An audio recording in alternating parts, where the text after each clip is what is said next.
Italian സഞ്ചാരിയായ Christopher Columbus 1492 Caribbean ദ്വീപ് സമൂഹങ്ങളിലൊന്നായ ബഹാമാസിലെത്തുന്നത്.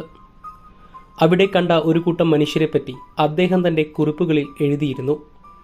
നരഭോജികളായ കൊള്ളക്കാർ എന്നാണ് അവരെ കൊളംബസ് വിശേഷിപ്പിച്ചത്. കാനിബ എന്നു വിളിപ്പേരുള്ള അവർ കൊളംബസിനെയും സംഘത്തെയും പലയിടത്തും വെച്ച് ആക്രമിച്ചതായും കുറിപ്പുകളിൽ ഉണ്ടായിരുന്നു. എന്നാൽ മത്സ്യകന്യകകളെ വരെ കണ്ടിട്ടുണ്ടെന്ന് എഴുതിയിട്ടുള്ള കൊളംബസിന്റെ മറ്റൊരു നുണ തന്നെയാണ് അതെന്നായിരുന്നു ഗവേഷകർ ഇതുവരെ കരുതിയിരുന്നത്. അങ്ങനെയല്ലെന്ന് തെളിഞ്ഞിരിക്കുകയാണിപ്പോൾ. കൊളംബസ് വരുന്നതിന് മുൻപേ തന്നെ ബഹാമാസിൽ മനുഷ്യരുണ്ടായിരുന്നു. ഒരുപക്ഷെ അവർ നരഭോജികളായിരിക്കാമെന്നും ഫ്ലോറിഡ മ്യൂസിയം ഓഫ് നാച്ചുറൽ ഹിസ്റ്ററിയുടെ പഠനത്തിൽ പറയുന്നു. കാനിബ എന്നറിയപ്പെട്ടിരുന്നത് തെക്കേ അമേരിക്കയിൽ നിന്നുള്ള ഒരു വിഭാഗമായിരുന്നു. കരീബ്സ് എന്നാണ് അവർക്ക് ചരിത്രകാരന്മാർ നൽകിയിരിക്കുന്ന പേര്. വടക്കു പടിഞ്ഞാറൻ ആമസോൺ മേഖലയിൽ നിന്നുള്ള ഇവർ AD 800 മുതൽ ഒട്ടേറെ കരീബിയൻ ദ്വീപുകൾ കീഴ്പ്പെടുത്തിയതായി റിപ്പോർട്ടുകളുണ്ട്. എന്നാൽ കരീബുകൾ അക്കാലത്തൊന്നും ബഹാമാസ് വരെ എത്തിയിരുന്നില്ലെന്നാണ് ചരിത്രം ഇതുവരെ വിശ്വസിച്ചിരുന്നത്. അതിനാലാണ് അവർ കൊളംബസിനെ അവിശ്വസിച്ചതും. എന്നാൽ സയന്റിഫിക് റിപ്പോർട്ട്സ് ജേണലിൽ പ്രസിദ്ധീകരിച്ച പഠനത്തിലാണ് ഇപ്പോൾ ചരിത്രത്തിലേക്ക് പുതിയ വെളിച്ചം വീശിയിരിക്കുന്നത്.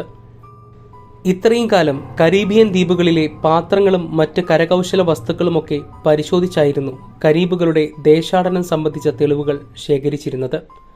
എന്നാൽ നോർത്ത് കാരലൈന സ്റ്റേറ്റ് യൂണിവേഴ്സിറ്റിയിലെ ബയോളജിക്കൽ സയൻസ് പ്രൊഫസർ ആൻഡ്രോസ് മറ്റൊരു മാർഗമാണ് തേടിയത്. അവർ കരീബിയൻ ദ്വീപുകളിൽ നിന്നും ഫ്ലോറിഡ, പനാമ എന്നീ സ്ഥലങ്ങളിൽ നിന്നുമുള്ള 100 തലയോട്ടികൾ പരിശോധനയ്ക്കെടുത്തു. AD 800 1542 ഇടയ്ക്ക് പ്രായമുള്ളവയായിരുന്നു ആ തലയോട്ടികൾ. അതിൽ നടത്തിയ അതിനൂതന 3D സ്കാനിംഗ് പരിശോധനയിലാണ് AD 1000 മുതൽ തന്നെ കരീബുകൾ ബഹാമാസിലുണ്ടെന്ന് വ്യക്തമായത്. കരീബുകളുടെ മുഖത്തിന്റെ പ്രത്യേകത തലയോട്ടിയിൽ നിന്ന് മനസ്സിലാക്കിയാണ് ഈ കണ്ടെത്തലിൽ എത്തിയത്. അറവാക്ക് എന്നറിയപ്പെടുന്ന സമാധാനപ്രിയരായ ജനം താമസിച്ചിരുന്ന ദ്വീപുകളായിരുന്നു ബഹാമാസിലേത്. എന്നാൽ അവരെ ഭയപ്പെടുത്താൻ ഇടയ്ക്കിടെ കരീബുകൾ എത്തിയിരുന്നതായാണ് കൊളംബസ് പറയുന്നത്. അവർ പെൺകുട്ടികളെ തട്ടിക്കൊണ്ടുപോകും, പുരുഷന്മാരെ തിന്നുമെന്നും അദ്ദേഹം എഴുതി. ശത്രുക്കളെ ഭയപ്പെടുത്താൻ വേണ്ടിയായിരുന്നു ഈ നരഭോജി സ്വഭാവം. അതെല്ലാം സത്യമാണെന്ന് വിശ്വസിക്കേണ്ടി വരുമെന്നാണിപ്പോൾ ഗവേഷകർ പറയുന്നത്. കാരണം കരീബുകളുടെ സാന്നിധ്യം കൊളംബസിന്റെ കാലത്ത് ബഹാമാസിൽ ഉണ്ടായിരുന്നത് തന്നെ.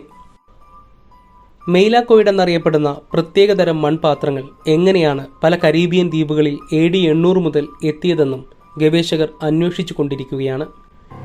AD 800 ഹിസ്പാനയോളയിലും AD 900 ജമൈക്കയിലും 1000 ബഹാമാസിലും ഈ പാത്രത്തിന്റെ അവശിഷ്ടം കണ്ടെത്തിയതാണ് ഗവേഷകരെ കുഴക്കിയിരിക്കുന്നത്. പുതിയ കണ്ടെത്തൽ പ്രകാരം കരീബുകളുടെ ദേശാടനത്തിനൊപ്പം പ്രചാരം ലഭിച്ചതാണ് ഈ ഇനം മൺപാത്രങ്ങൾക്കുമെന്ന് വ്യക്തമായിരിക്കുകയാണ്. ഈ വീഡിയോ പുതിയൊരു അറിവായെന്ന് പ്രതീക്ഷിക്കുന്നു. വീഡിയോ ഇഷ്ടമായാൽ ലൈക്ക് ചെയ്യാനും മറിച്ചാണെങ്കിൽ ഡിസ്ലൈക്ക് ചെയ്യാൻ മടിക്കരുത്. മറ്റുള്ളവരിലേക്ക് എത്തിക്കാനായി വീഡിയോ ഷെയർ ചെയ്യുക. ഇത്രയും പറഞ്ഞുകൊണ്ട് ഇന്നത്തേക്ക് വിടാം.